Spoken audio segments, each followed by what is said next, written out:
Bem-vindo ao Maestria da Mente Podcast, onde abordamos o que há de melhor na neurociência e no comportamento humano.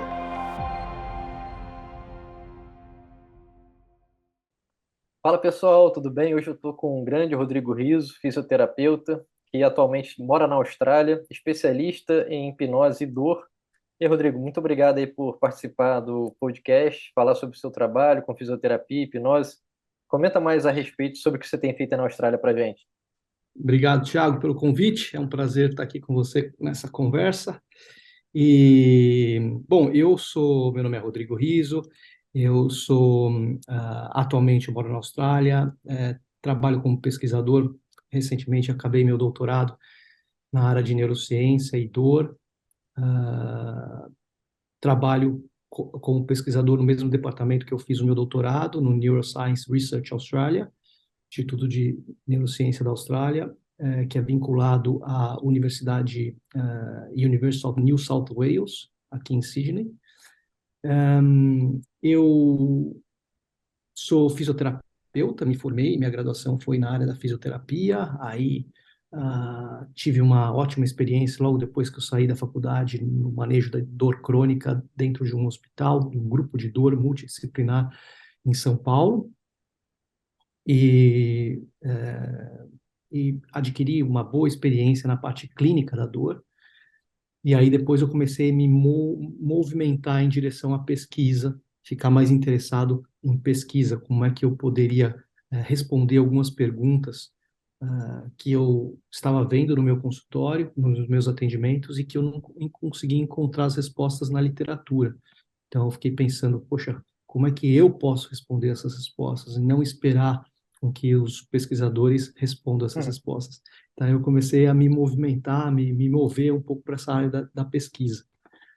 E como surgiu esse seu E interesse pela hipnose?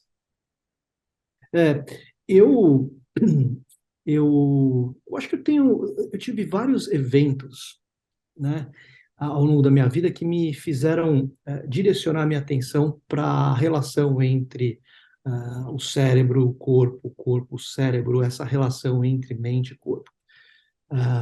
Eu me lembro a primeira experiência que eu me lembro de hipnose, acho que foi com a minha mãe. Hum.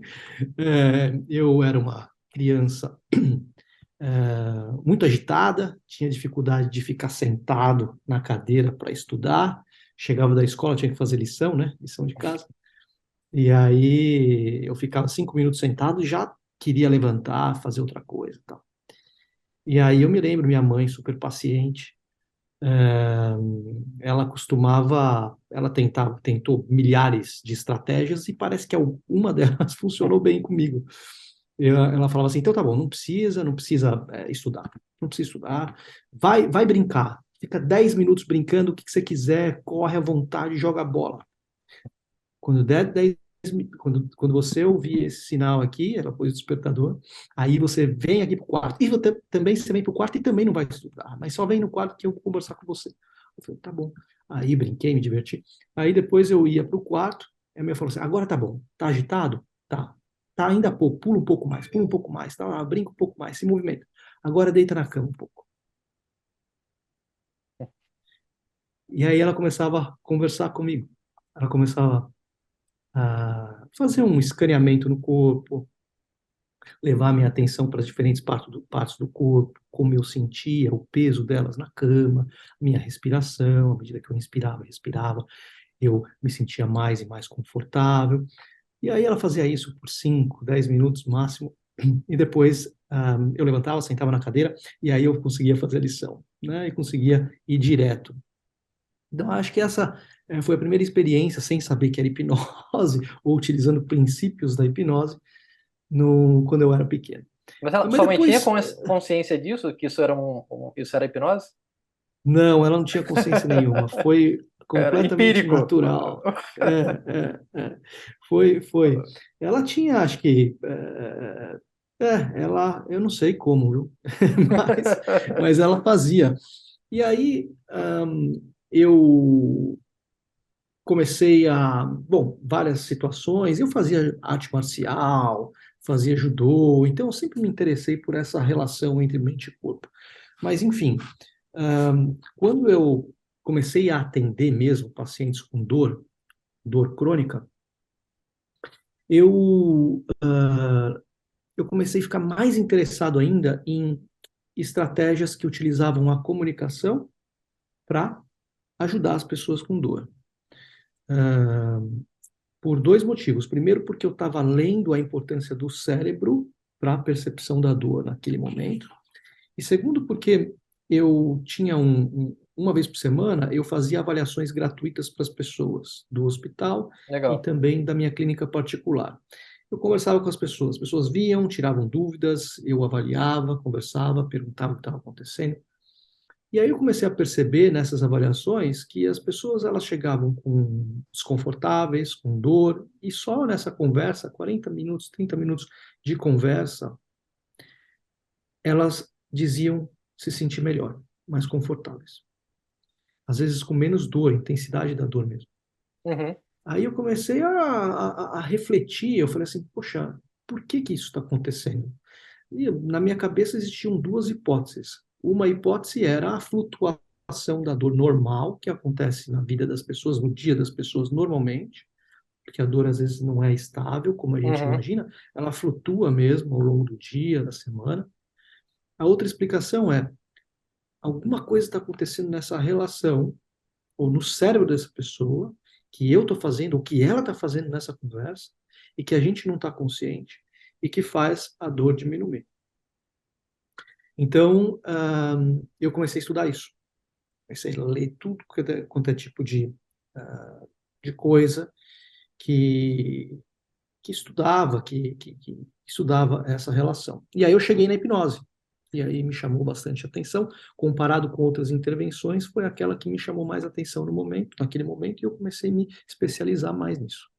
Mas tem muitas coisas relacionadas, muitas situações relacionadas à hipnose que fazem parte, inclusive, de pseudociência, né? Tem muita gente que, enfim, trata a hipnose como uma técnica miraculosa que você utiliza uma vez só, reprograma sua mente subconsciente, enfim. E como é que você chegou à hipnose? Quem te apresentou isso e o que te fez fazer com que essa ferramenta fosse utilizada não só na clínica, mas também com esse interesse científico que você demonstrou ter? Uhum. Realmente, quando você começa a se interessar por hipnose, é muito comum você entrar em contato com muita coisa, e muitas dessas coisas, elas, elas você acaba gastando muito dinheiro pesquisando essas coisas, gastando seu tempo, e muitas dessas coisas elas são experiências, mas muitas delas você não consegue aplicar. Por exemplo, eu não conseguia aplicar aquilo que eu conhecia no momento quando eu comecei a buscar hipnose, eu não conseguia aplicar aquilo que eu aprendia na minha prática clínica, né, com os meus pacientes, né, uma parte mais clínica, no meu ambiente de trabalho. Então, foi muito difícil adaptar os conhecimentos que eu estava aprendendo com os cursos na minha prática clínica. Então, infelizmente, eu gastei, infelizmente, acho que faz parte, tudo faz parte, acho que tem Tem um aprendizado, né? lado aprendizado, eu aprendi muita coisa. É importante até você aprender coisas o que não deve ser feito também. Então, por isso que é Com certeza. importante, né? Então, mas a gente gasta dinheiro, né? Tem os prejuízos, tem o lado negativo e o lado positivo da história. Mas, então eu conheci, todas as pessoas que estavam ensinando naquela época, isso faz no começo do anos 2000, 2005, 2007, até 2010, mais ou menos, eu comecei a entrar em contato com essas pessoas, né, para entender mais. E tanto para conversar, quanto para fazer cursos, se elas estavam dando curso ou não, no Brasil e também fora do Brasil também. Tive a oportunidade de ir para os Estados Unidos, também fazer alguns treinamentos fora, e, e aí eu comecei a filtrar, né, de tudo aquilo que eu estava aprendendo, quais eram os aspectos que serviam mais para a minha prática clínica. E aí eu também comecei a ficar um pouco confuso. Poxa, de todas essas coisas, quais são os aspectos que são mais importantes, né? Que trazem maiores benefícios para as pessoas? É, e aí isso que me chamou a atenção na pesquisa. né, entender os mecanismos do porquê a hipnose pode ajudar pessoas com dor crônica. E também eu entrei em contato com pesquisas também sobre hipnose, então a experiência, eu experimentei aquilo, entrei em Uhum, contato com pesquisas, e as pesquisas normalmente, na maioria das vezes, elas eram de baixa qualidade metodológica. uhum. Então, quando você começa a aprender mais sobre pesquisa, você começa a ficar mais crítico, né? Você consegue olhar os textos falando, poxa, espera aí, mas ele não deveria ter conduzido assim, tem um monte de viés aí nesse estudo, que a resposta do estudo nem sempre é aquilo que ele está concluindo, que ele está falando, né? Pode ser muitas outras coisas. Então, eu comecei a entrar nesse senso crítico, e aí eu comecei a pensar, poxa, então vamos fazer um estudo com uma qualidade metodológica melhor, né? E aí até que eu iniciei minha pesquisa na área de pesquisa mesmo acadêmica com um estudo de hipnose, tentando fazer um negócio, testar o efeito da hipnose com um estudo com uma boa qualidade metodológica. Então eu busquei aí o melhor pesquisador na área de dor lombar do Brasil, e eu conversei com ele, a gente trocou algumas ideias, ele gostou das minhas ideias de fazer a pesquisa, fizemos a pesquisa por 2 anos, e essa foi minha iniciação na pesquisa, e eu fico feliz de que tenha sido com a hipnose, que foi alguma coisa que realmente eu estava querendo responder, uma pergunta que eu estava querendo responder. E você fez aqui no Brasil essa pesquisa ou aí na Austrália? Eu fiz essa pesquisa no Brasil, e, e aí eu ah, convidei algumas pessoas, alguns experts em diferentes áreas para poder tornar essa pesquisa melhor ainda, né? Então, eu convidei um pesquisador da Universidade de Washington, chamado Mark Jason. Ele é um dos maiores pesquisadores na área de dor crônica e hipnose. Convidei o que se tornou depois o meu supervisor de doutorado, o professor James Macaulay, daqui do Instituto de Neurociência da Austrália, que ele, naquela época e até hoje, está estudando novas intervenções para o tratamento da dor, e ele ficou bastante interessado com essa ideia. E queria que você falasse agora para a nossa audiência um pouco da fisiologia da dor, né, o que que acontece para a gente ter essa percepção da dor, essa modulação da dor, e como a hipnose pode ajudar nesses casos não só de dor crônica, mas de dor aguda também. Uhum.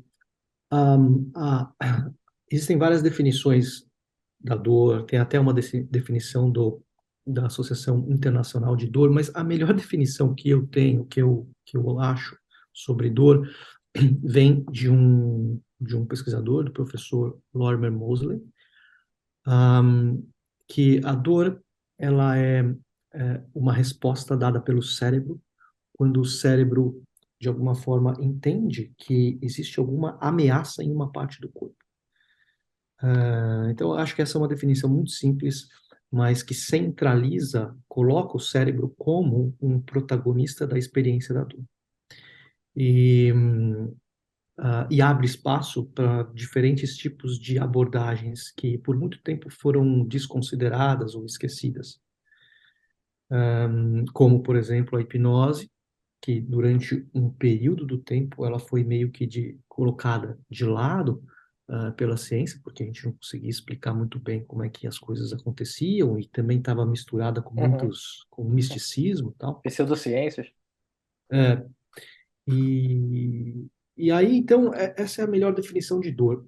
Basicamente, hoje em dia, a gente entende algumas vias neurais, né, que transmitem informações para o cérebro e que fazem o cérebro, de alguma forma, entender que aquilo que está acontecendo numa parte do corpo está mais para o lado de ameaça ou para um lado de segurança. Se o cérebro, de alguma forma, essas conexões lá do cérebro, de alguma forma, estiverem funcionando mais para um lado de ameaça, naquela região do corpo, então o cérebro vai responder com a experiência de dor. Um, a maneira mais simples de entender como que esses circuitos funcionam é quando você bate o pé, por exemplo, na quina da cama, né? É uma experiência muito comum. Aquele estímulo, aquele impacto, aciona alguns nervos no nosso corpo, no pé, nervos específicos, que transmitem essa mensagem de ameaça, não é uma mensagem de dor, porque a dor só acontece quando o cérebro interpreta aquilo, né? Então, transmite essa informação, essa mensagem de ameaça, primeiro para a medula espinal, que está dentro da coluna vertebral, né? A medula espinal. E lá na medula espinal, essa mensagem é transmitida para outros nervos, e aí que esses nervos eles começam a subir de novo, mandando a mensagem de ameaça para várias estruturas do cérebro. Por exemplo, o tálamo, que é uma área que distribui a mensagem para várias áreas do córtex cerebral. Então, existem basicamente três grupos de áreas do cérebro que são importantes para a experiência da dor. A primeira área é o córtex sensorial, que está no meio aqui do cérebro, que tem o papel de nos dar a localização, um pouco da qualidade e da distribuição e da intensidade daquela sensação. O tálamo também distribui a mensagem para áreas mais emocionais relacionadas à dor, né? Por exemplo, o córtex cingulado anterior, córtex insular, são áreas que dão aquele desconforto, aquela vontade de se movimentar ou de fazer alguma coisa para se livrar daquilo que está acontecendo.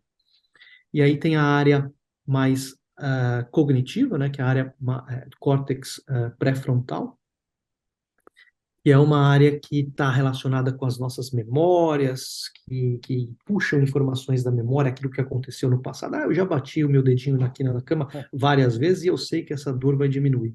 Então, é o córtex pré-frontal acionando memórias do passado para poder fazer você se sentir menos ameaçado com aquele problema, Uhum. né? E essas áreas elas se conversam uma com as outras, né? Então, dependendo do córtex pré-frontal, por exemplo, que ele disser para você, o meu amigo perdeu o dedinho quando bateu na quina da cama. Então, esse córtex, essas informações, elas vão ser mandadas para as outras áreas do cérebro e tornar aquela experiência mais desconfortável.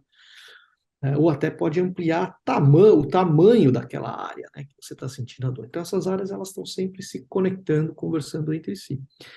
Agora, o curioso é que antigamente a gente acreditava que a dor começava com algum estímulo no corpo, mas hoje em dia a gente sabe que a dor ela pode começar com estímulos do cérebro primeiro, para as outras áreas do sistema.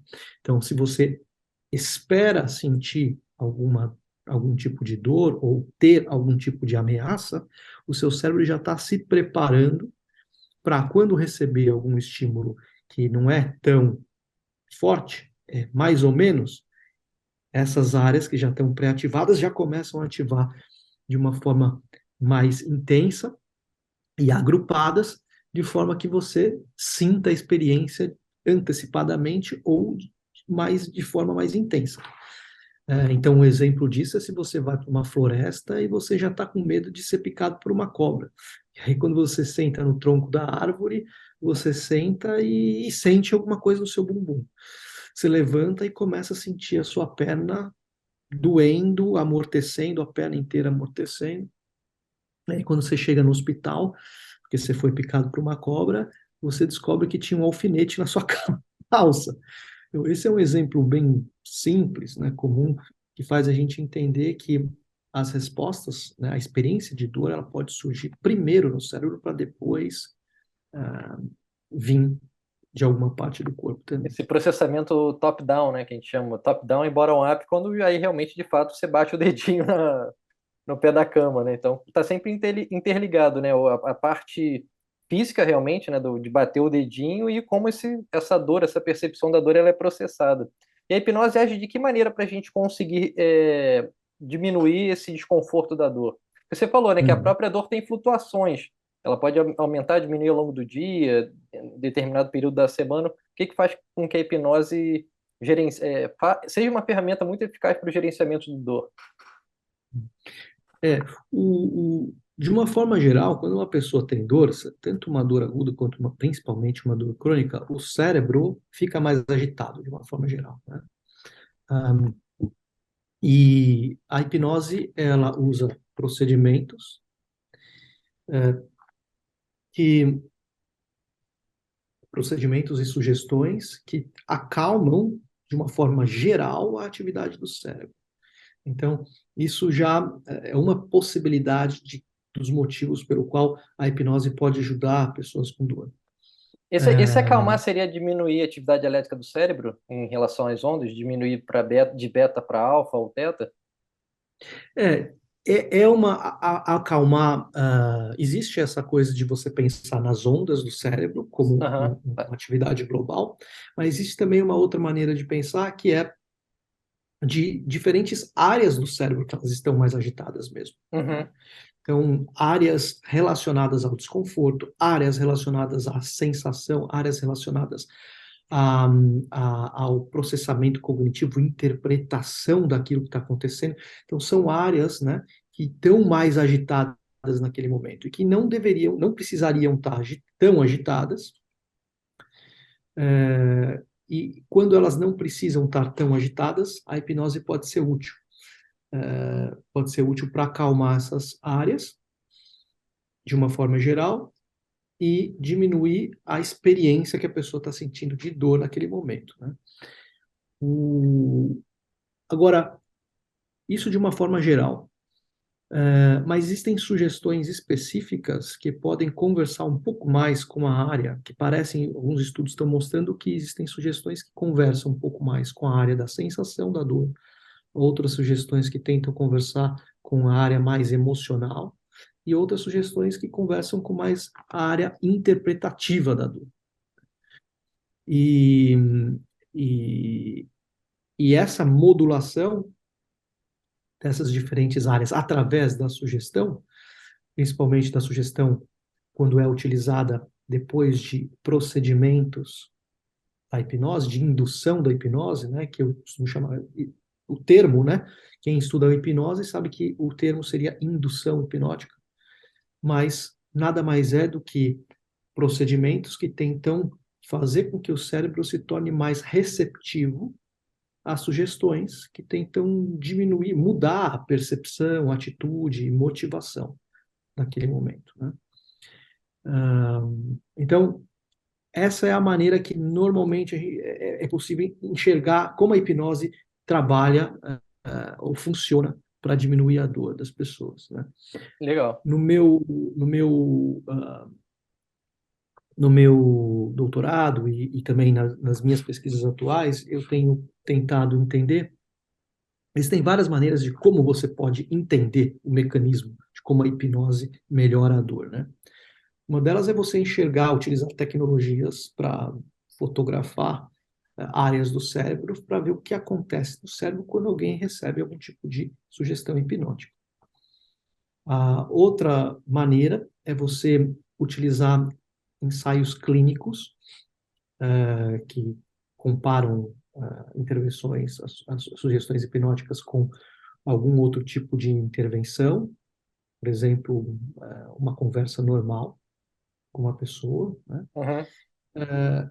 E você avalia, né, o efeito, a diferença na dor que aconteceu com esses dois tipos de intervenção. E você avalia alguma coisa que você acha que é a causa que fez a diminuição da dor acontecer, né, no meio do caminho. Então, você pode, por exemplo, você criar a hipótese de que a dor diminuiu porque as pessoas relaxaram. Então, você cria, utiliza um questionário validado, por exemplo, para entender o quanto as pessoas se sentiram relaxado naquele momento da hipnose. Então, se as pessoas se sentiram mais relaxadas e aquilo que aconteceu foi intimamente relacionado com a diminuição da dor, aí você começa a entender que, poxa, então quer dizer que proporcional ao relaxamento leva à diminuição da dor. Então, você começa a criar hipóteses, né? Sim. Então, o meu estudo atualmente é tentar criar essas hipóteses e testar essas hipóteses para ver qual delas parece ser o alvo crítico ou para a maioria das pessoas. Então, é isso que eu tento fazer, que tenho feito aí com pesquisas com hipnose. Em relação a neurotransmissores que a hipnose pode fazer com que atue no cérebro para redução da dor, você sabe de algum estudo que faça com que isso realmente aconteça? Por exemplo, esse benefício que a hipnose proporciona poderia ser comparado a algum tipo de opioide em relação a essa diminuição do desconforto da dor? Então, é curioso, porque existe alguns estudos que mostram que a produção de algumas substâncias como GABA, que tentam diminuir a atividade, inibir a Sim. atividade de algumas áreas que estão mais ativadas no cérebro com as sugestões hipnóticas. Mas ainda é uma coisa muito, assim, existem muitas informações, mas essas informações elas ainda estão meio que jogadas, Sim. espalhadas ainda, elas não foram ainda meio que sumarizadas, Sim. ou os estudos que existem nessa área, eles são estudos muito mais de associação, né, de que, eu faço isso, aumenta aquilo. Mas como você garante que foi isso que você fez que aumentou aquilo? Então, Uhum. ainda é meio confuso ainda essa área de pesquisa, né? Entendi. E por isso que eu acabo nem abordando tanto esses aspectos, porque é muito especulativo ainda, e é uma coisa que a gente precisa estudar mais e desenvolver estratégias para poder entender se aquilo que a gente observa é mais relacionado com uma associação ou é mais relacionado com uma causa mesmo. Aquilo está levando à diminuição da dor. Pô, Então, uma eu coisa. preciso estudar mais sobre isso e acho que mais pesquisas precisam organizar melhor essas ideias. Sim, sim. Uma coisa que eu acho que vai ser muito legal para as pessoas escutarem também seria casos que você ajudou os seus pacientes em relação a algum tipo de dor, seja ela aguda ou crônica. Você teria algum caso para contar para a gente de pessoas com dor aguda e crônica e como você ajudou essas pessoas com a Uhum. hipnose? Tem muitas. Eu costumava atender pessoas com dor todos os dias. Hoje em dia atendo uma vez, 2 vezes por semana. Tenho voltado mais para a área da pesquisa, Aham. mas eu tenho muitos casos interessantes em relação à dor. Tem o que eu acho curioso na hipnose é que a hipnose explora algumas coisas que as outras intervenções não exploram. Então, a hipnose fala muito das capacidades ou fenômenos hipnóticos, né? Capacidades que todo mundo tem e que muitas vezes a gente utiliza essas capacidades sem saber que está utilizando, ou muitas vezes não utiliza em contextos que seriam interessantes serem Sim, úteis. utilizados, seriam úteis, isso. E é isso que eu acho interessante na hipnose. Então, eu sempre, quando eu atendo os meus pacientes, eu sempre tento descobrir quais são os fenômenos que a pessoa naturalmente já está usando. Às vezes ela está usando na própria conversa que ela está contando a história da dor. Às vezes ela está usando no dia a dia dela.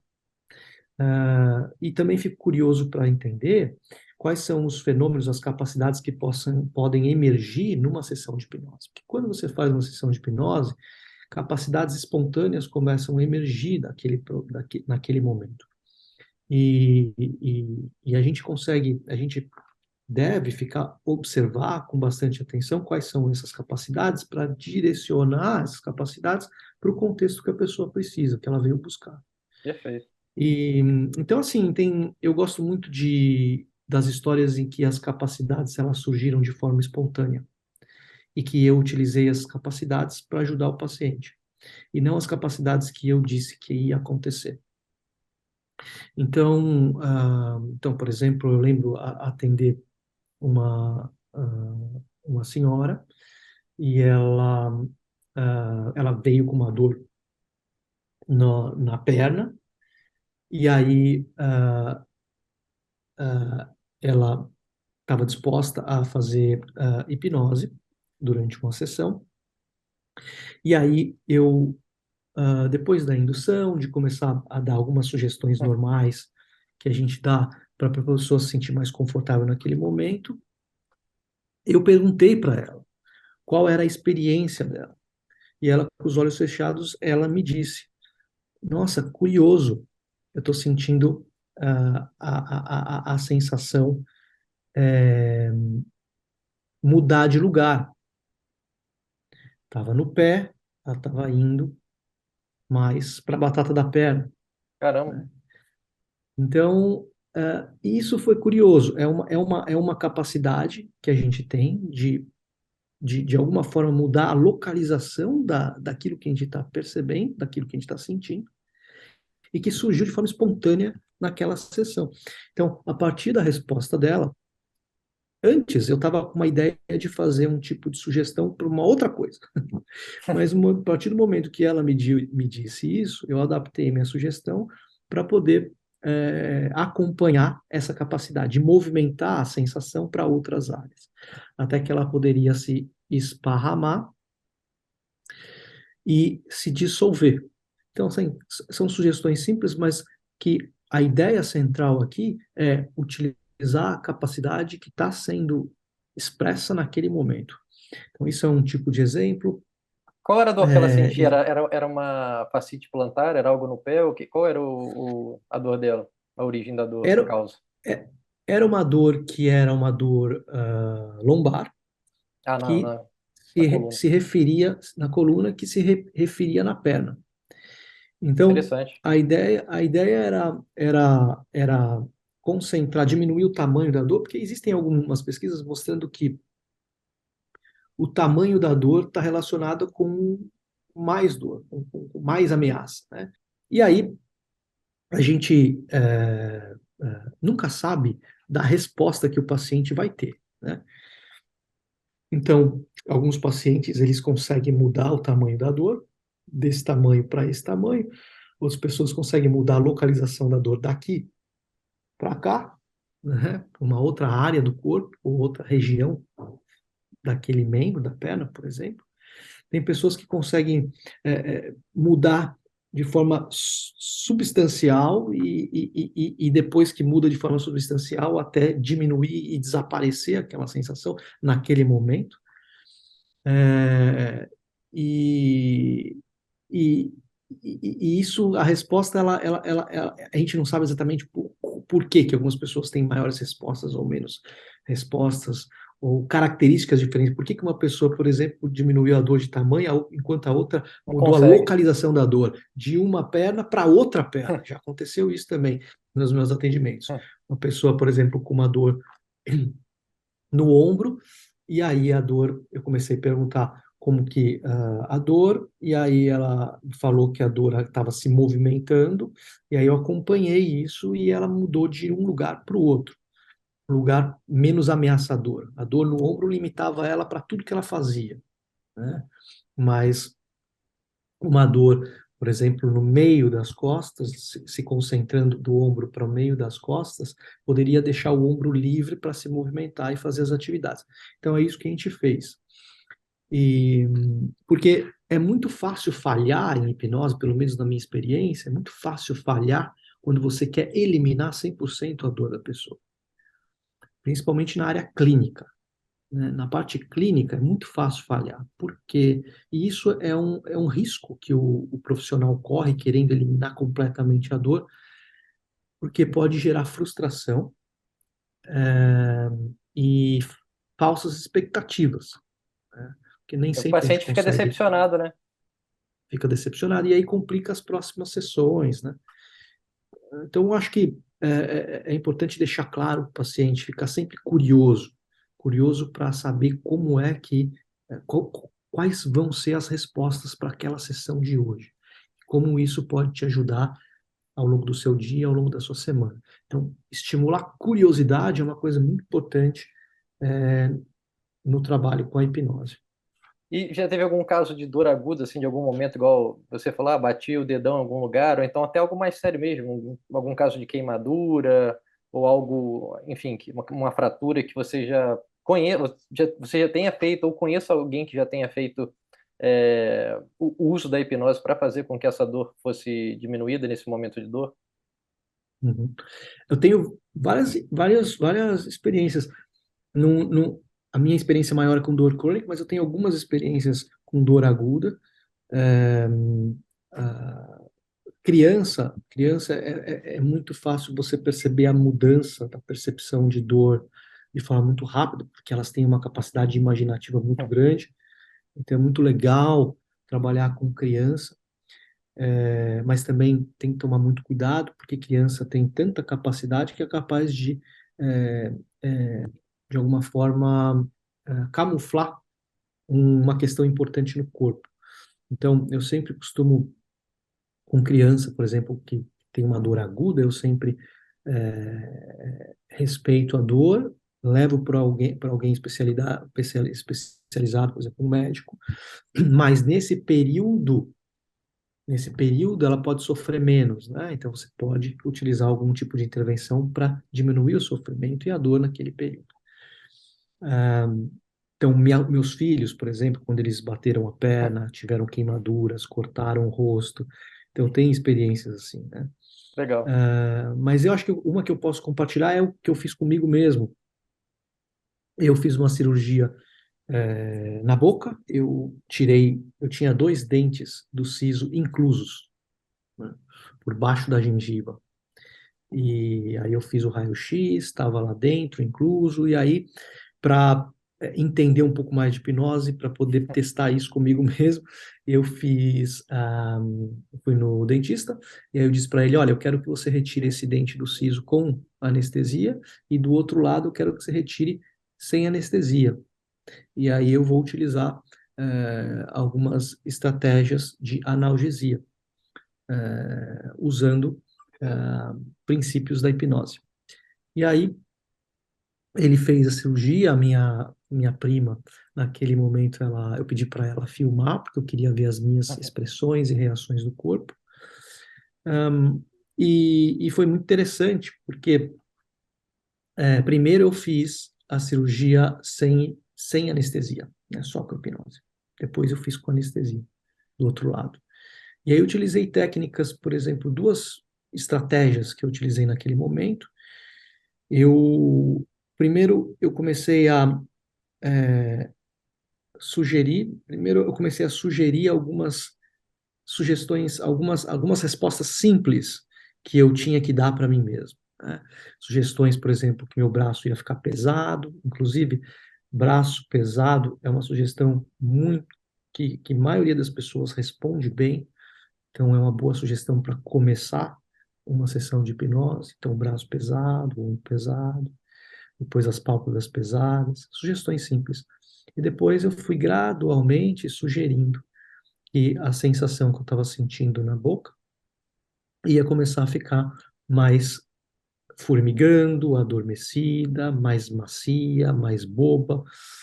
E aí ah, ah, eu eu dei um sinal para o meu dentista começar a fazer a cirurgia. E ele começou a fazer a cirurgia e foi muito bom, porque eu não senti nada. E aí, em algum momento da cirurgia, eu comecei a me desconcentrar um pouco, porque eu também estava ouvindo o plano de fundo, os batida de aparelhos, né? Metal, ele falando, nossa, tá duro. Eu tinha que segurar minha cabeça enquanto ele puxava o dente do siso. Então, existiam muitas distrações.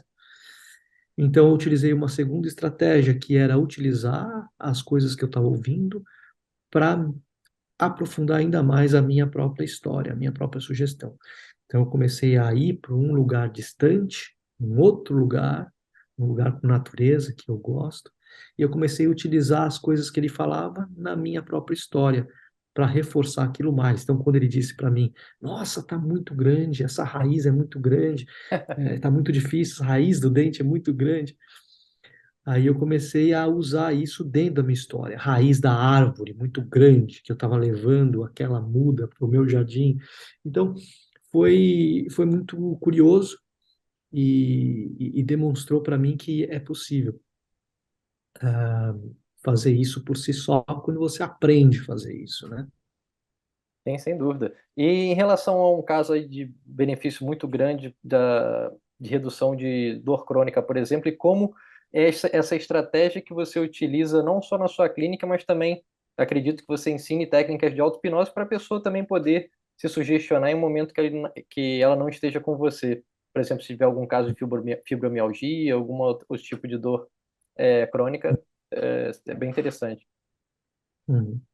Eu sempre gosto de utilizar sugestões em que eu percebo que as pessoas elas já estão meio que respondendo a elas, antes de oferecer a elas.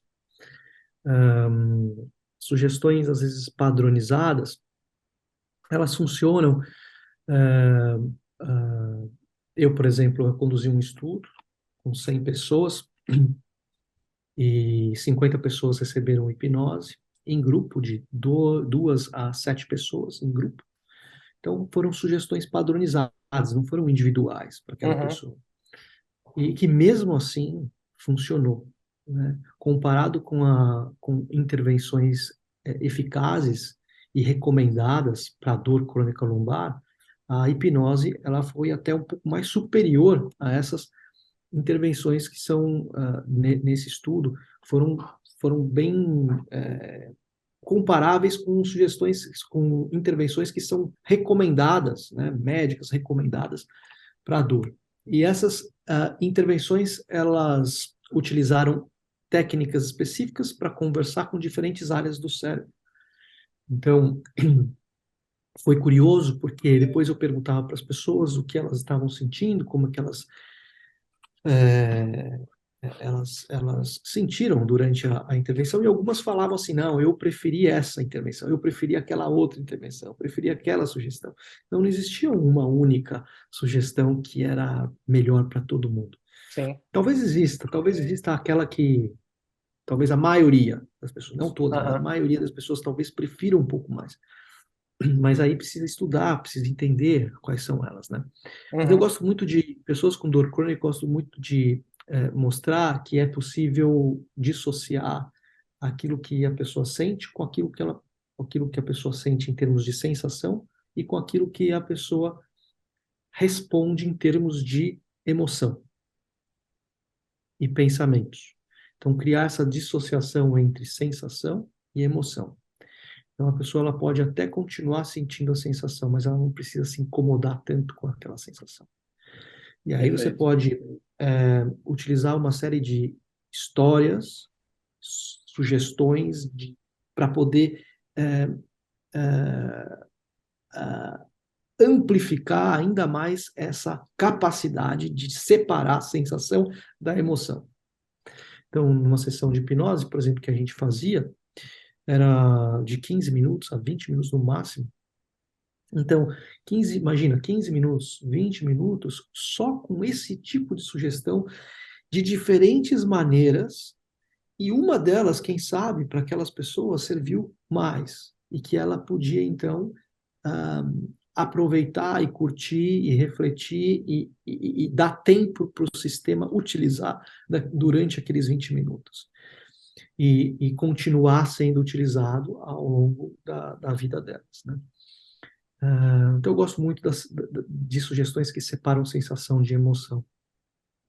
E, Pode falar. não, então, eu fiquei curioso em relação à auto-hipnose, né? Porque como isso que você falou é perfeito mesmo, mas nenhuma pessoa responde da mesma forma em relação à sua percepção da dor, né? A dor é algo subjetivo e cada um vai ter essa percepção de uma forma diferente. Como você falou, pode até ser que tenha algum tipo de sugestão que funcione mais com um número maior de pessoas. E tendo um paciente seu com dor crônica, como é que você faz essa avaliação para perceber como a pessoa responde melhor a um tipo de sugestão ou outra? E se você ensina a pessoa a fazer auto-hipnose com esse tipo de sugestão que já funcionou com você na sua prática clínica, para que ela dê continuidade a essa redução, né, da percepção da dor em casa, ou, enfim, em qualquer momento de desconforto. Uhum. Eu acho que as pessoas elas gostam de novidade. Então, sugestões que elas sempre são as mesmas sugestões, elas acabam sendo habituadas e acabam perdendo, no meu modo de, na minha experiência, elas acabam perdendo os seus efeitos. Então, acho que é legal, a novidade sempre é importante. Então, manter aquilo que parece que está funcionando, mas também criar um grau de novidade naquilo. Muito interessante isso. É, e tem um pesquisador e uma pessoa que estudou hipnose durante muitos anos, chamado Ernest Rossi. Ele é Uhum. uma pessoa que escreveu muitos livros com uma pessoa muito influente na área da hipnose clínica, Milton que é o Erickson, né? Milton Erickson. E ele costuma falar que a novidade, né, a curiosidade é um aspecto chave para criar é, a- esse tipo de estado de maior receptividade à sugestão, né? Então, a novidade eu acho que é importante. Mas como é que eu faço isso, por exemplo, na minha sessão com os pacientes? Existem basicamente, eu posso dizer, duas maneiras aqui, que a primeira é através de uma conversa, a avaliação. Medida com perguntas chaves, algumas perguntas chaves que eu vou fazendo para o meu paciente através de uma escuta reflexiva, né, que eu escuto com muita atenção e reflito aquilo que eu escutei para ver se faz sentido aquilo da maneira que eu estou entendendo. E nesse processo de escutar e refletir, escutar e refletir, escutar e refletir, eu vou entendendo aquilo que parece fazer mais sentido para aquela pessoa. E parece que ah, já está acontecendo na vida daquela pessoa, né? Fazer sentido e parece que já está acontecendo na vida daquela pessoa. Então, naquele processo, eu sinto que em algum momento a pessoa fica mais aberta à próxima etapa do tratamento, que é a etapa em que ela vai aprofundar um pouco mais na experiência que ela já está mais aberta, né? E aí, então, eu convido essa pessoa a levar atenção ainda mais para aquela experiência, seja através de uma história, seja através de um convite para fechar os olhos. E, e naquele momento, eu começo a utilizar aquilo que a gente percebeu junto, eu com o paciente, para poder criar algum tipo de sugestão naquele sentido. Então, por exemplo, se um paciente diz para mim que ele, ele já foi em vários tipos de médicos, já fez todo tipo de tratamento e nada resolve. Então, existe uma informação implícita daquilo que ele está dizendo para mim. Ele está tentando, está se esforçando, mas parece que a energia dele já está se esgotando. Então, então eu reflito isso. Se eu sentir que isso faz sentido para o paciente e ele sente que, nossa, é isso mesmo que está acontecendo comigo. Então, ele já está me mostrando aquilo, qual o tipo de capacidade que ele pode demonstrar e que pode ajudar ele para diminuir aquela dor dele ou aquela experiência desconfortável que ele está sentindo. Qual é a capacidade que ele está experimentando? É a capacidade de se sentir aliviado, de não precisar mais buscar uma solução para o problema. E naquele momento então, eu posso convidar ele primeiro eu posso ressignificar o que é dor para ele, né? Então ele já buscou uma série de profissionais e de alguma forma eu posso reenquadrar isso de um ponto positivo, porque já excluiu qualquer coisa séria acontecendo nas estruturas do corpo e que agora é o sistema nervoso que precisa ser reequilibrado, reajustado. E aí eu aprofundo, por exemplo, com sugestões para que ele não precisa fazer mais nada, ele pode simplesmente tirar umas férias. Então, naquele momento, é um tipo de sugestão que, na verdade, ele deu para mim. Ele me deu de presente e eu retribuí com presente.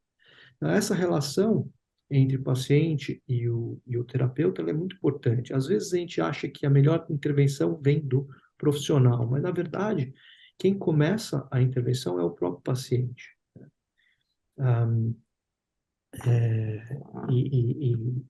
e, porque a resposta do profissional ela tem que ir de encontro com a resposta do próprio paciente.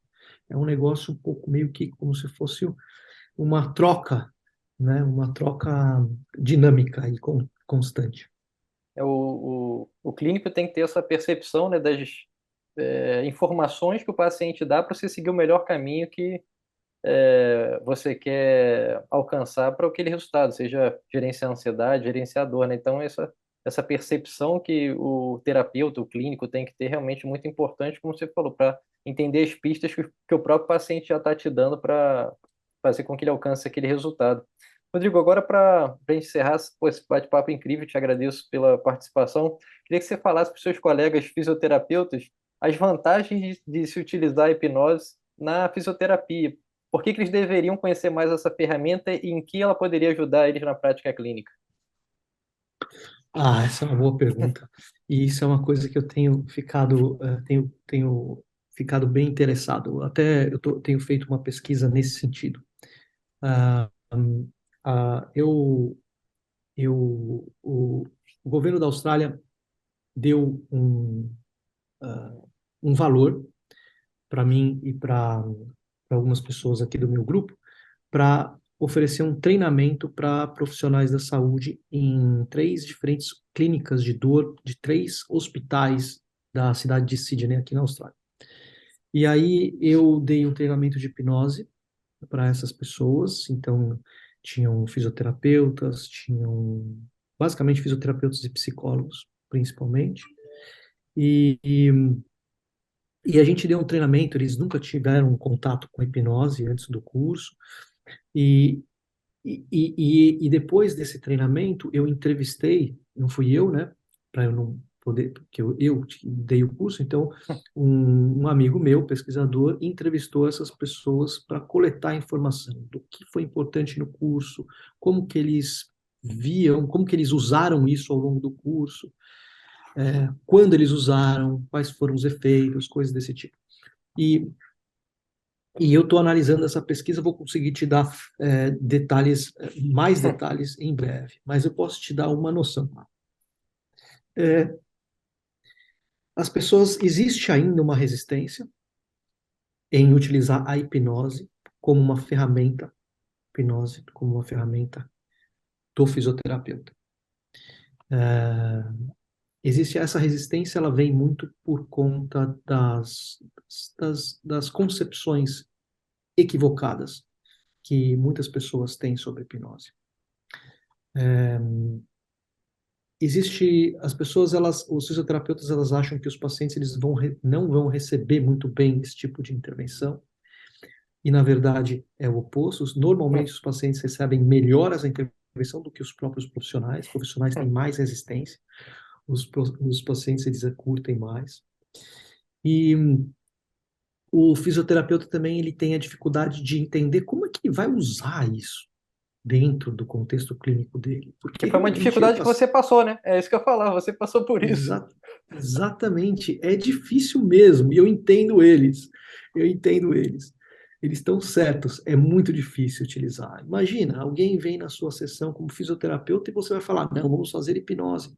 É muito estranho, né? Então, é difícil. Então, criar essa adaptação é importante. E uma das maneiras que eu descobri que parece que é a maneira mais fácil de incluir a hipnose dentro do ambiente para o fisioterapeuta é entender que existe uma coisa chamada comunicação hipnótica. Duas coisas. Existe uma coisa chamada comunicação hipnótica e a outra coisa existe que o cérebro é o protagonista da experiência de dor. Então essas duas coisas elas conversam muito bem.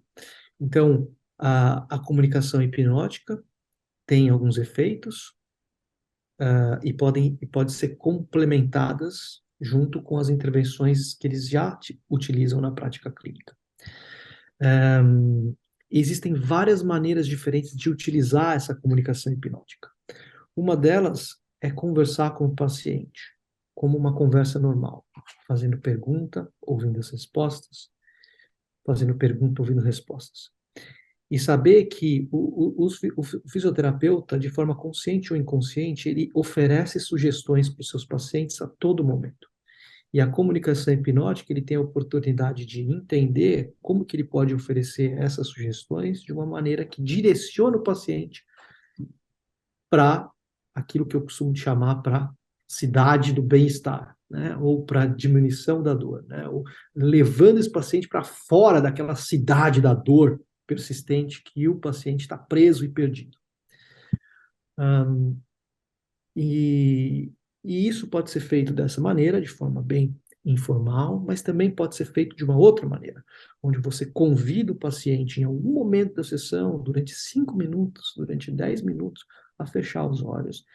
E enquanto você explica para o paciente ou convida o paciente a utilizar algumas estratégias que podem diminuir a dor ou podem trazer mais conforto para aquele momento. Então, é muito simples, 5, 10 minutos, utilizando, por exemplo, a hipnose mais formal, que a gente fala de fechar os olhos. O fisioterapeuta pode incluir no seu atendimento e também pode utilizar de forma mais informal, conhecendo os princípios da comunicação hipnótica para poder utilizar na sua conversa, avaliação e outros tipos de intervenções que o fisioterapeuta já usa. Pô, agora você tem que trazer esse curso aqui para o Brasil, né? Não pode ficar só aí na Austrália, não. Traz para cá para seus colegas aprenderem e utilizarem aqui no Brasil também, que eu tenho certeza que vai beneficiar muitas pessoas. Ah, você me deu uma boa ideia. Eu vou, eu tô, eu não, esse curso foi um bom piloto, eu acho que, porque a gente também conseguiu fazer uma pesquisa e está próximo a publicar essa pesquisa, e a gente vai utilizar, né, esse conhecimento que a gente aprendeu, quem sabe a gente pode utilizar para poder oferecer essa informação para as pessoas que já oferecem cursos de hipnose para aprimorar ainda mais os seus cursos. E também, quem sabe, vale a pena informar isso, quem sabe em algum momento eu posso bolar alguma coisa para poder ajudar as pessoas a utilizarem a comunicação hipnótica dentro do ambiente terapêutico. Perfeito. E, Rodrigo, queria te agradecer mais uma vez aí pela oportunidade de ter conversado com você, por ter trazido tanta informação legal a respeito de hipnose, dor, fisioterapia. E queria que você falasse para as pessoas como elas podem te encontrar nas redes sociais, se quiser divulgar algum trabalho, alguma coisa relacionada ao que você já tem feito aí na Austrália, fica à vontade aí. Uhum. Obrigado, Thiago, pela oportunidade. Quem quiser conhecer um pouco mais do meu trabalho, pode acessar o site mapadador.com.br, então www.mapadador.com.br. Nesse site eu ofereço informações sobre dor e comunicação, entre elas comunicação hipnótica. As pessoas podem encontrar alguns materiais, então, por exemplo, se você é fisioterapeuta, se você é psicólogo, se você é qualquer profissional que de alguma forma trabalha com pessoas com dor, pode acessar alguns materiais que eu criei como uma maneira, como uma ferramenta da sua intervenção. Então, existe uma imagem do mapa da dor, né, que você pode contar uma história, ela é acoplada, ela é integrada com uma história que você pode contar para o seu paciente, e essa história você vai conseguir, existem estratégias específicas que você consegue também ouvir o que o paciente fala, qual parte do mapa que ele se identifica mais, e aí é nessa parte que você vai poder utilizar intervenções específicas, incluindo sugestões hipnóticas. Existe também um livro, um e-book, que tanto pacientes quanto profissionais podem utilizar.